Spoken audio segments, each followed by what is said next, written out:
Hey sis, thanks for sticking with us so far as we made it to week 9 of our Arise Bible study. Let's jump in now and read chapters 9 and 10 and then write a short summary. The dreaded day of attack is finally here. I know we talked a lot about reversals last week, but I think it's important that we look at one more. In verse 1, we're told, "On the very day when the enemies of the Jews hoped to gain the mastery over them, the reverse occurred.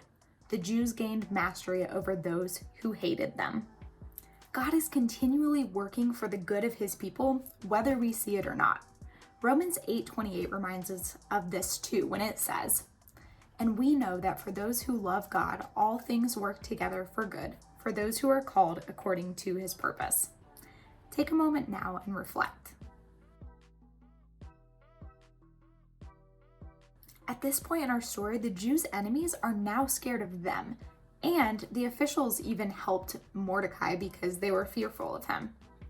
The Jews gather together to fight anyone who attacks them, and throughout the day they end up killing 500 people in Susa alone, including Haman's 10 sons.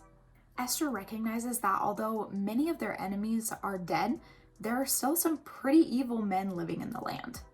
Although she does get a lot of criticism for this, especially from today's readers, the king grants her final 2 requests.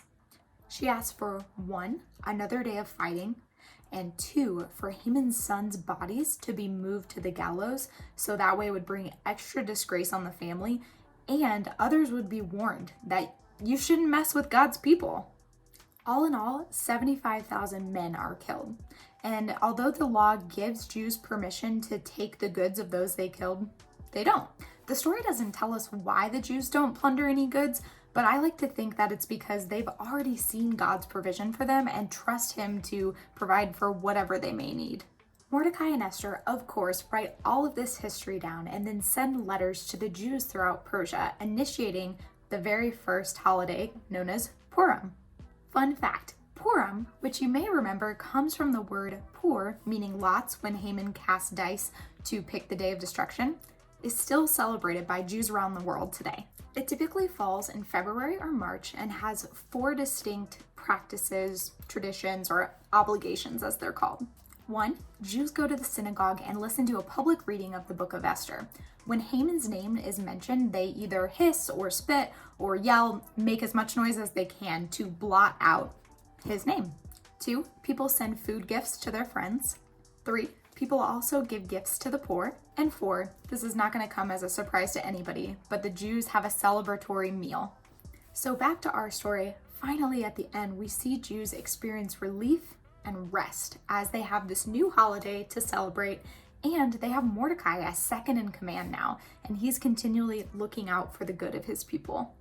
Throughout the book of Esther, we've seen that following God doesn't mean that we're always going to have things really easy or live a problem-free life.